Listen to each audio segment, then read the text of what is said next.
नमस्कार दोस्तों, स्वागत है आप सभी का आपके अपने YouTube चैनल श्याम यूपीपी में। लगातार मैं आप लोगों के लिए आरपीएफ कांस्टेबल भर्ती परीक्षा 2024 को ध्यान में रखते हुए पीवाईक्यू प्रश्नों की सीरीज में आज का अपना सेट हो जाता है 41 नंबर का। और आज का जो अपना पेपर है वो है 19 फरवरी 2019 की ये द्वितीय पाली का ये पेपर होने वाला है। तो आज की इस वीडियो को आपको शुरू से लेकर के एंड तक है फुल वॉच करते रहना है। अगर आपको ये वीडियो पसंद आए तो आप लोग ये वीडियो को एक बार लाइक जरूर करना। चैनल को अभी तक आप लोगों ने सब्सक्राइब नहीं किया होगा तो चैनल को आप लोग जरूर सब्सक्राइब कर लेना। और इस वीडियो को आप अपने सभी दोस्तों के पास ज़्यादा से ज़्यादा शेयर करना, जिससे वो भी लोग हमारे साथ जुड़ जाएं और उन्हें भी अपनी तैयारी का मौका मिल पाए। तो चलिएगा फिर शुरू करते हैं। जीके जीएस के टोटल 50 प्रश्न कराऊंगा जो इस दिन पूछे गए थे। 50 में से आपके कितने सही हो पाते हैं कमेंट बॉक्स में जरूर बताना। पहला प्रश्न आ जाता है, किसी तत्व की डॉट डॉट हाइड्रोजन परमाणुओं की वह संख्या है जो उस तत्व के एक परमाणु के साथ संयोजित या विस्थापित होती है। बताओ एक का राइट आंसर क्या हो जाएगा। तो जितने भी लोग बता रहे हैं संयोजकता, एक का ऑप्शन संख्या 4 इसका राइट आंसर हो जाएगा। दूसरा प्रश्न आ जाता है कि सरिया शब्द किस धर्म से संबंधित है। तो बताओ कौन से धर्म में इस सरिया शब्द का प्रयोग होता है। तो इसका प्रयोग होता है इस्लाम धर्म में। दो का पहला ऑप्शन राइट आंसर हो जाएगा। अगला प्रश्न आ जाता है प्रश्न संख्या 3 कि रियो ओलंपिक 2016 में पुरुष वॉलीबॉल में निम्नलिखित में से विजेता देश कौन सा है। तो बताओ कौन से देश ने रियो ओलंपिक 2016 जीता था। तो ये जीता था ब्राजील ने। 3 का चौथा ऑप्शन करेक्ट आंसर हो जाएगा। चौथा प्रश्न आ जाता है आपके सामने कि अटल पेंशन योजना कब शुरू की गई थी। तो बताओ कब शुरू हुई थी। तो जो अटल पेंशन योजना है इसकी शुरुआत 2015 में की गई थी। 4 का दूसरा ऑप्शन करेक्ट आंसर हो जाएगा। अगला प्रश्न प्रश्न संख्या 5 है कि राष्ट्रीय आरोग्य निधि की स्थापना डॉट डॉट में की गई थी। तो बताओ कब की गई थी। तो राष्ट्रीय आरोग्य निधि की स्थापना 1997 में की गई थी। 5 का चौथा ऑप्शन राइट आंसर हो जाएगा। छठवां प्रश्न आ जाता है कि प्रसिद्ध विश्वनाथ ज्योतिर्लिंग मंदिर डॉट डॉट में स्थित है। तो बताओ ये कहाँ पर स्थित है प्रसिद्ध विश्वनाथ ज्योतिर्लिंग मंदिर। तो ये स्थित है उत्तर प्रदेश में। 6 का तीसरा ऑप्शन राइट आंसर हो जाएगा। सातवां प्रश्न आ जाता है प्रधानमंत्री सुरक्षा बीमा योजना की सदस्यता के लिए कितने आयु वर्ग की पात्रता होती है। तो बताओ कितने आयु वर्ग होना चाहिए प्रधानमंत्री सुरक्षा बीमा योजना के लिए। तो इसके लिए होना चाहिए 18-70 साल। 7 का पहला ऑप्शन करेक्ट आंसर हो जाएगा। आठवां प्रश्न आ जाता है आपके सामने कि बर्फ को जल में परिवर्तित करने के लिए आवश्यक ऊष्मा की मात्रा को कहा जाता है। तो बताओ इसे क्या कहते हैं। 8 का राइट आंसर क्या हो जाएगा। दो ऑप्शन ये रहे, बाकी के दो ऑप्शन में आपके 8 के और दिखा देता हूँ। तो दो ऑप्शन ये रहे। तो जितने भी लोग बता रहे हैं बर्फ के संलयन की गुप्त ऊष्मा, चौथा ऑप्शन करेक्ट आंसर हो जाएगा। नौवां प्रश्न आ जाता है कि डॉट डॉट एक हिमालयी नदी है। तो बताओ इनमें से कौन सी हिमालयी नदी है। 9 का राइट आंसर क्या हो जाएगा। तो ब्रह्मपुत्र एक हिमालयी नदी है।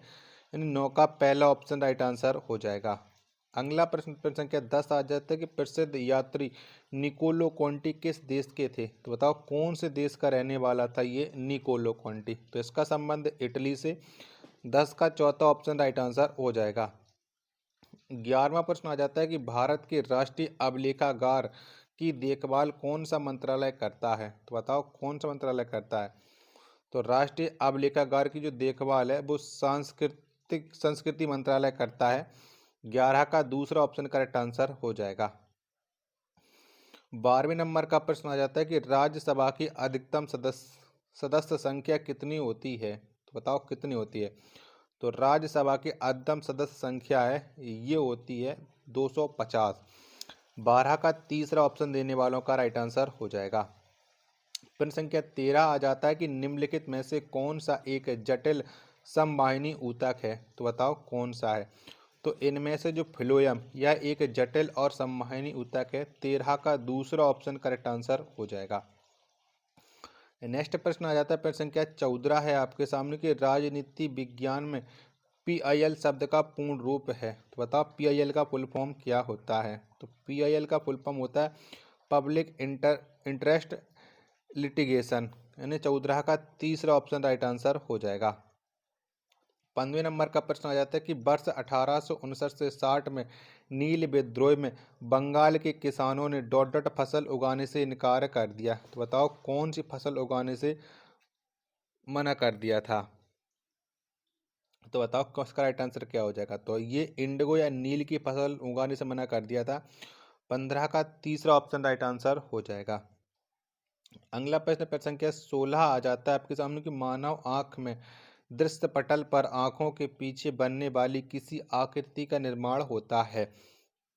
तो बताओ इसका राइट आंसर क्या आ जाएगा। 16 के दो ऑप्शन ये रहे, बाकी के 16 के दो ऑप्शन आप लोग हैं ये देख लीजिएगा। तो वो प्रतिबिंब कहाँ पर बनता है। तो ये बनता है रेटिना पर। तीसरा ऑप्शन करेक्ट आंसर हो जाएगा। 17वें नंबर का प्रश्न आ जाता है कि भारत की रूल ऑफ लॉ की विशेषताएं निम्नलिखित में से किस संविधान से ली गई हैं। तो बताओ रूल ऑफ लॉ की विशेषताएं कौन से देश के संविधान से ली गई हैं। चारों ऑप्शन आपकी स्क्रीन पर सो रहे हैं। तो ये ली गई ब्रिटिश संविधान से। चौथा ऑप्शन करेक्ट आंसर हो जाएगा। 18वें नंबर का प्रश्न आ जाता है आपके सामने कि भारतीय संविधान के निम्नलिखित में से कौन सा अनुच्छेद संसद और राज्य विधानसभाओं द्वारा बनाए गए कानूनों की विषय वस्तु से संबंधित है। तो बताओ कौन सा अनुच्छेद संबंध रखता है। 18 का राइट आंसर क्या हो जाएगा। तो 18 का जितने भी लोग बता रहे हैं अनुच्छेद 246, दूसरा ऑप्शन करेक्ट आंसर हो जाएगा। प्रश्न संख्या 19 है आपके सामने कि डॉट डॉट के वास्को डी गामा ने यूरोप से भारत के लिए नया समुद्री मार्ग खोजा था। तो बताओ जो वास्को डी गामा है वो कहाँ का रहने वाला था। तो वास्को डी गामा का जो संबंध है वो पुर्तगाल से है। 19 का पहला ऑप्शन करेक्ट आंसर हो जाएगा। दूसरा प्रश्न आ जाता है कि निम्नलिखित में से कौन सा कोश का द्रव्य कई छोटे दानों के साथ साइटोप्लाज्म में स्वतंत्र रूप से बिखरा हुआ है या एंडोप्लाज्मिक रेटिकुलम की झिल्लियों से जुड़ा हुआ है। तो बताओ वो कौन सा कोश का द्रव्य है। 20 का राइट आंसर क्या हो जाएगा। चारों ऑप्शन आपकी स्क्रीन पर शो हो रहे हैं। तो ये है राइबोसोम। तीसरा ऑप्शन राइट आंसर हो जाएगा। 21वें नंबर का प्रश्न आ जाता है कि प्रकाश के विसरण के कारण प्राप्त रंगों के बैंड को कहा जाता है। तो बताओ इस बैंड को क्या कहते हैं। तो इसे कहा जाता है स्पेक्ट्रम। क्या स्पेक्ट्रम। 21 का तीसरा ऑप्शन देने वालों का राइट आंसर हो जाएगा। अगला प्रश्न प्रश्न संख्या 22 है खिलाड़ी हेनरी कूपर और माइक टायसन निम्नलिखित में से किस खेल से जुड़े हैं। तो बताओ इनका संबंध है वो कौन से खेल से है। चारों ऑप्शन वो आपकी स्क्रीन पर शो रहा है। तो ये जो दोनों खिलाड़ी हैं ये जुड़े हुए हैं मुक्केबाजी से, यानी 22 का पहला ऑप्शन करेक्ट आंसर हो जाएगा। प्रश्न संख्या 23 आ जाता है आपके सामने भारत में संघ लोक सेवा आयोग के पहले अध्यक्ष कौन थे। तो बताओ कौन थे। तो संघ लोक सेवा आयोग के जो पहले अध्यक्ष थे ये थे सर रॉस बारकर। 23 का तीसरा ऑप्शन करेक्ट आंसर हो जाएगा। 24वें नंबर का प्रश्न आ जाता है कि हिमालय की सर्वाधिक उत्तरी सीमा को डॉट डॉट के रूप में जाना जाता है। तो बताओ किसके रूप में जाना जाता है। तो इसे महान हिमालय के रूप में जाना जाता है। 24 का चौथा ऑप्शन करेक्ट आंसर हो जाएगा। 25वें नंबर का प्रश्न आ जाता है कि मानव शरीर में निम्नलिखित में से कौन सी कोशिका उभयावलय आकार की होती है। तो बताओ कौन सी कोशिका होती है। तो ये होती है लाल रक्त कोशिकाओं, यानी 25 का पहला ऑप्शन राइट आंसर हो जाएगा। प्रश्न संख्या 26 आ जाता है निम्नलिखित में से कौन सी गंगा की सहायक नदी प्रायद्वीपीय ऊंची भूमि से निकलती है। तो बताओ कौन सी नदी निकलती है प्रायद्वीपीय ऊंची भूमि से। 26वें प्रश्न का राइट आंसर क्या हो जाएगा। तो ये निकलती है चंबल। तीसरा ऑप्शन राइट आंसर हो जाएगा। 27वें नंबर का प्रश्न आ जाता है कि एक लेंस के दृष्टि केंद्र से होकर गुजरने वाली प्रकाश किरण है। तो बताओ कैसी होती है प्रकाश किरण। तो ये होती है अविचल उभरती है। 27 का दूसरा ऑप्शन करेक्ट आंसर हो जाएगा। 28वें नंबर का प्रश्न आ जाता है कि वर्ष 1938 में किसकी अध्यक्षता में राष्ट्रीय योजना समिति की स्थापना की गई थी। तो बताओ किसकी अध्यक्षता में की गई थी? तो ये की गई थी जवाहरलाल नेहरू की अध्यक्षता में। 28 का तीसरा ऑप्शन राइट आंसर हो जाएगा। फिर संख्या 29 आ जाता है, वेदथंगल पक्षी अभ्यारण्य कहाँ स्थित है? तो बताओ ये कहाँ पर है? वेदथंगल पक्षी अभ्यारण्य, तो ये स्थित है तमिलनाडु में। 29 का पहला ऑप्शन करेक्ट आंसर हो जाएगा। प्रश्न संख्या 30 आ जाता है, निम्नलिखित में से कौन सा शब्द बिलियर्ड से संबंधित है? तो बताओ कौन सा शब्द जुड़ा हुआ है बिलियर्ड से? 30 का आंसर आपको बताना है। तो जो कैनन शब्द है इसका संबंध बिलियर्ड से है। 30 का दूसरा ऑप्शन करेक्ट आंसर हो जाएगा। आशा करता हूँ कि आपको वीडियो पसंद आ रही होगी, तो प्लीज़ वीडियो को लाइक और चैनल को सब्सक्राइब करना बिल्कुल ना भूलें। 31वें नंबर का प्रश्न आ जाता है कि वर्ष 1922-23 में स्वराज पार्टी के पहले अध्यक्ष कौन थे? तो बताओ कौन थे? तो 1922-23 में जो स्वराज पार्टी के पहले अध्यक्ष थे ये थे चित्तरंजन दास। 31 का पहला ऑप्शन करेक्ट आंसर हो जाएगा। 32वें नंबर का प्रश्न आ जाता है कि सनराइज इंडस्ट्रीज को क्या कहते हैं? तो बताओ इसे क्या कहा जाता है? तो सनराइज इंडस्ट्री को कहा जाता है उभरती उद्योग। 32 का तीसरा ऑप्शन करेक्ट आंसर हो जाएगा।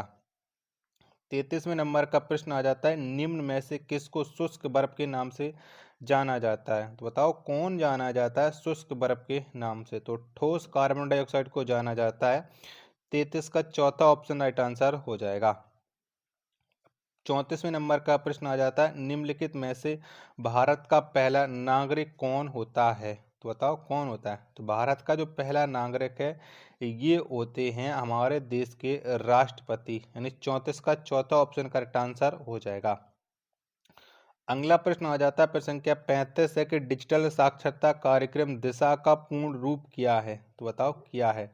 तो दिशा का जो फुल फॉर्म है वो होता है डिजिटल साक्षरता अभियान। 35 का तीसरा ऑप्शन करेक्ट आंसर हो जाएगा। नेक्स्ट प्रश्न है प्रश्न संख्या 36 है कि निम्नलिखित में से कौन एक जैव मंडल संरक्षित क्षेत्र नहीं है? तो बताओ कौन सा नहीं है? तो जैव मंडल जो संरक्षित क्षेत्र है वो दाची गम नहीं है। 36 का चौथा ऑप्शन करेक्ट आंसर हो जाएगा। 37वें नंबर का प्रश्न आ जाता है, निम्नलिखित में से कौन सी संधि प्रथम आंग्ल मराठा से संबंधित थी? तो बताओ कौन सी संधि का संबंध था? प्रश्न संख्या 37 का आंसर आपको बताना। तो सालबाई की संधि का संबंध था। 37 का पहला ऑप्शन राइट आंसर हो जाएगा। 38वें नंबर का प्रश्न आ जाता है, निम्नलिखित में से कौन सा एक कर राजस्व है? तो बताओ कौन सा है? तो इनमें से जो कर राजस्व है ये है आयकर। 38 का चौथा ऑप्शन करेक्ट आंसर हो जाएगा। नेक्स्ट प्रश्न आ जाता है आपके सामने, प्रश्न संख्या 39, भारत सरकार का वास्तविक अधिशासी है? तो बताओ कौन है? तो भारत सरकार का जो वास्तविक अधिशासी है वो है प्रधानमंत्री। 39 का पहला ऑप्शन करेक्ट आंसर हो जाएगा।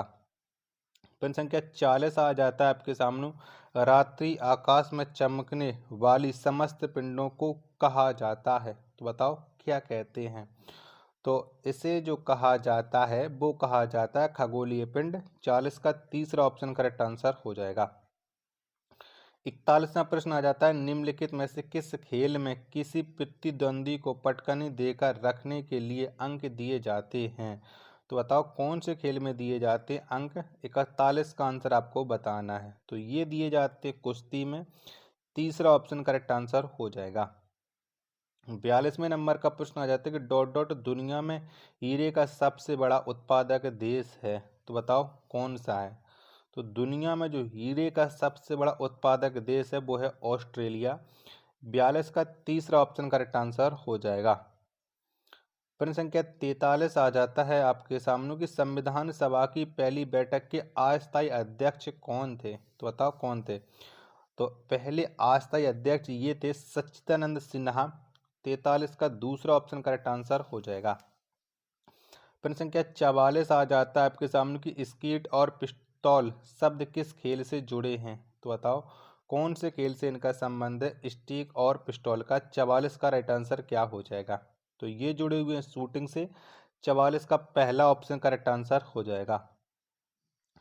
45वें नंबर का प्रश्न है, भारतीय ओलंपिक संघ के संस्थापक अध्यक्ष कौन थे? तो बताओ कौन थे? तो ओलंपिक संघ के संस्थापक और जो अध्यक्ष ये थे सर दोराबजी टाटा। 45 का दूसरा ऑप्शन करेक्ट आंसर हो जाएगा। नेक्स्ट प्रश्न आ जाता है प्रश्न संख्या 46 है कि निम्नलिखित में से भारतीय संविधान की कौन सी अनुसूची क्षेत्रों के प्रशासन और नियंत्रक से संबंधित है। तो बताओ कौन सी अनुसूची है। 46 का राइट आंसर क्या हो जाएगा। तो ये है 5वीं अनुसूची, चौथा ऑप्शन राइट आंसर हो जाएगा प्रश्न संख्या 46 का।